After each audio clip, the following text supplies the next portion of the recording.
Hello friends, this is Anil Patel and सभी को राम राम, सत श्री अकाल, अस्सलाम वालेकुम, good evening, what ever you feel connected with. Friends, today I will discuss some topics about mathematics.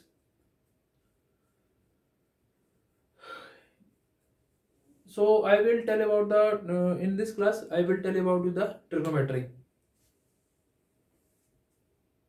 What is trigonometry?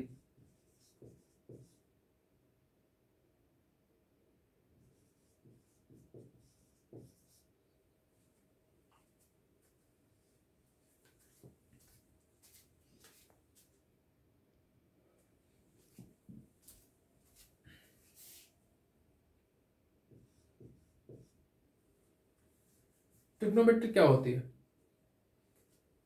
देखिए, trigonometry बना है दो ग्रीक वर्ड से, दैट इज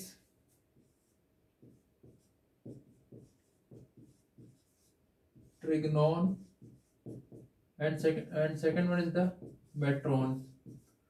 ट्रिग्नोमेट्री बना दो वर्ड से, ट्रिग्नोन प्लस मेट्रॉन. ट्रिग्नोन मीन्स होता है ट्राइंगल. ट्रिग्नोन मीन्स क्या होता है? ट्राइंगल. एंड मेट्रॉन मतलब क्या होता है? मेजरमेंट.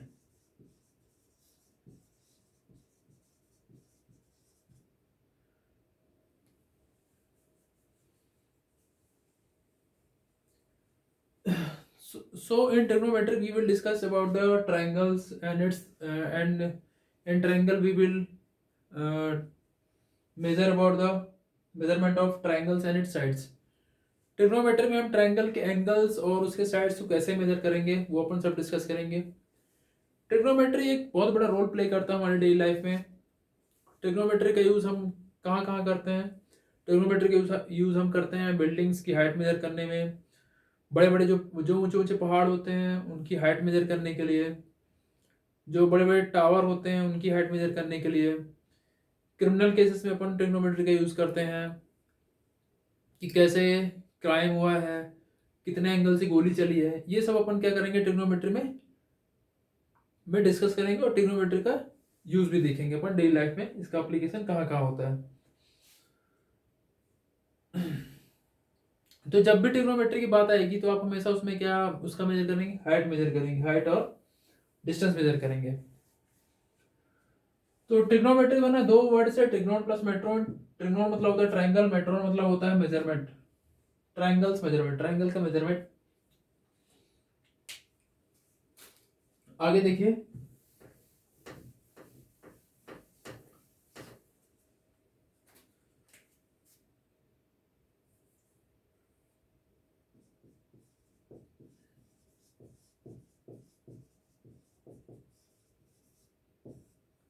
ट्रिग्नोमेट्री में जैसे कि मैंने बताया कि आप ट्राइंगल के साइड्स मेजर करेंगे और क्या मेजर करेंगे?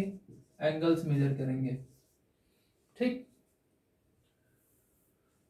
अब देखिए, जैसा कि मैंने बताया था कि ट्रिग्नोमेट्री का यूज किया जाता है साइड्स को मेजर करने के लिए, एंगल्स को मेजर करने के लिए, हाइट्स मेजर करने के लिए. तो मैं आपके सामने एक एग्जांपल दे रहा हूँ कि आप कैसे हाइट मेजर करेंगे. सपोज कीजिए ये आपकी बिल्डिंग है और यहाँ पे आप खड़े हैं और यहाँ से आप क्या कर रहे हैं? इस बिल्डिंग को ऐसे देख रहे हैं, मतलब इस बिल्डिंग के टॉप को देख रहे हैं. और यहाँ से यहाँ तक ये क्या हो जाएगी? हॉरिजॉन्टल डिस्टेंस हो जाएगी. जिस एंगल से जिससे आप देख रहे हैं तो ये कहलाता है लाइन ऑफ साइट. क्या कहलाता है? This is called line of site. ये आपका कहलाएगा theta. And this is the height of building H. अब आप देख रहे हैं कि जो डिस्टेंस है आपसे और बिल्डिंग के बीच में, और जो बिल्डिंग की हाइट है, तो यहाँ पे एक परपेंडिकुलर बन रहा है. और जहां पे परपेंडिकुलर बनता है वो कैसा होता है? 90 डिग्री होता है.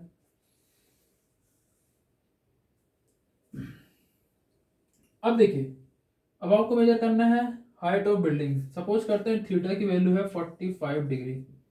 ठीक. और डिस्टेंस है आपका 2 मीटर. अब आपको हाइट बताना है. तो देखिए, ये हो गया आपका हाइट, और ये हो गया आपका, ट्रायंगल की बात करें तो ये हो गया परपेंडिकुलर, ये हो गया base. So you can name that of triangle A B C. तो AB upon BC, that is called tan theta. Perpendicular upon base, that is called tan theta. Perpendicular upon base क्या कहलाता है? tan theta कहलाता है. A B कितना दिया है आपका? h दिया है. बेस कितना दिया है? 2 मीटर दिया है. और tan थीटा मतलब थीटा की वैल्यू कितनी? 45. तो आप यहाँ पे क्या लिखेंगे? tan 45. अब देखिए, अब आपको फाइंड करना है हाइट. तो हाइट इधर ही रहेगा, इधर आ जाएगा 2. और tan 45 की वैल्यू कितनी होती है? 1. तो आप क्या करेंगे? इसका क्रॉस मल्टीप्लाई कर देंगे. तो हाइट इक्वल्स टू कितना हो जाएगा? 2 into 1. So height of building is the 2 metre. तो इसी प्रकार से आप बहुत सारी चीजों क्या कर सकते हैं? मेजर कर सकते हैं अपने डेली लाइफ में. तो ये मैंने एक छोटा सा एग्जांपल दिया था कि आप कैसे हाइट को मेजर कर सकते हैं किसी भी बिल्डिंग का, टावर का, है ना. चलिए अब आगे देखते हैं ट्रिग्नोमेट्री में और क्या क्या होता है.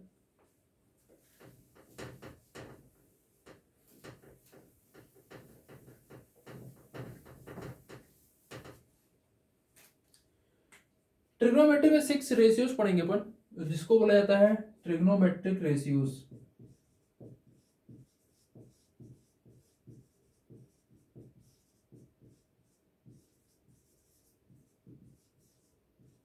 ट्रिग्नोमेट्री में हम 6 ट्रिग्नोमेट्रिक रेशियोज पढ़ेंगे, that is sine theta, cos theta, tan theta, cosec theta, sec theta, cot theta. तो देखिए ये रेशियोज कैसे निकालते हैं और इनका यूज कैसे करते हैं.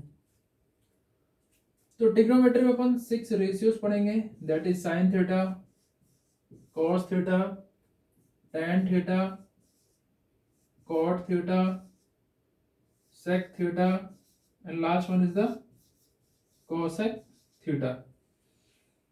This is the 6 trigonometric ratios which we will discuss. Sin theta is called perpendicular upon hypotenuse. Cos theta is called base upon hypotenuse. Tan theta is called perpendicular upon base. Cot theta is called base upon perpendicular.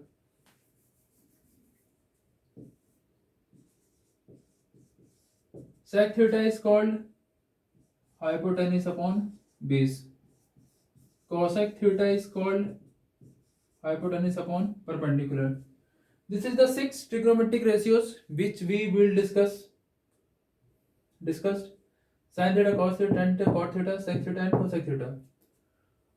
इसके अलावा हम ये भी discuss करेंगे कि sine theta, cos theta, tan theta, cot theta आपस में relate कैसे करते हैं. देखिए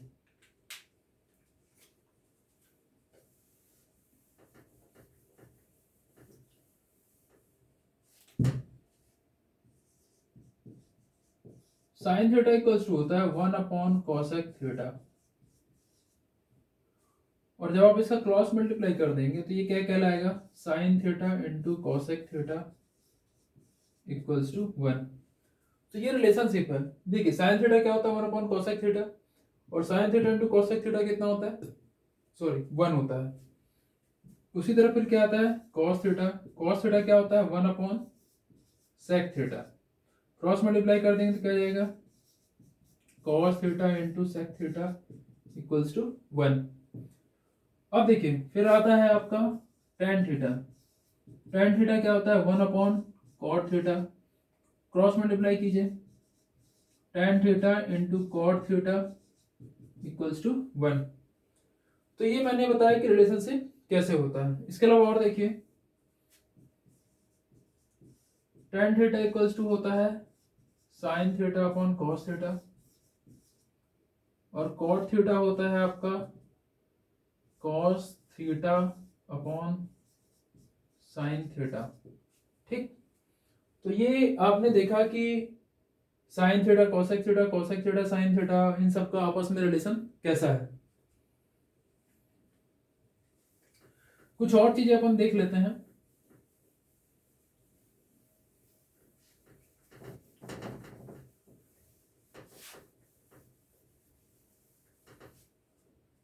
अब देखिए जैसे मैंने लिखा था साइन थीटा, ये लिखा है क्या? Sine theta. अब आप ये मत समझिए कि साइन और थीटा क्या हो रहा है? मल्टीप्लाई हो रहा है. नहीं, ऐसा नहीं. This is not the product of sine and theta. This is called as sine of theta, मतलब जो थीटा है उसकी साइन वैल्यू निकालना है। कैसे? सपोज कीजिए आपको थीटा की वैल्यू दी है 45 डिग्री, तो आप साइन 45 रखेंगे, और साइन 45 की वैल्यू कितनी होती है? 1/√2। तो ये था ट्रिग्नोमेट्री के बारे में कुछ जो मैंने आपको बताया, कुछ बेसिक्स बताया, कुछ रेशियोज बताया। नेक्स्ट क्लास में हम और डिस्कस करेंगे, कुछ क्वेश्चंस लेके आएंगे जिससे आपको ट्रिग्नोमेट्री के बारे में और बेहतर जानने को, समझने में क्या होगी, हेल्प मिलेगी। तब तक के लिए सभी को गुड बाय, गुड डे।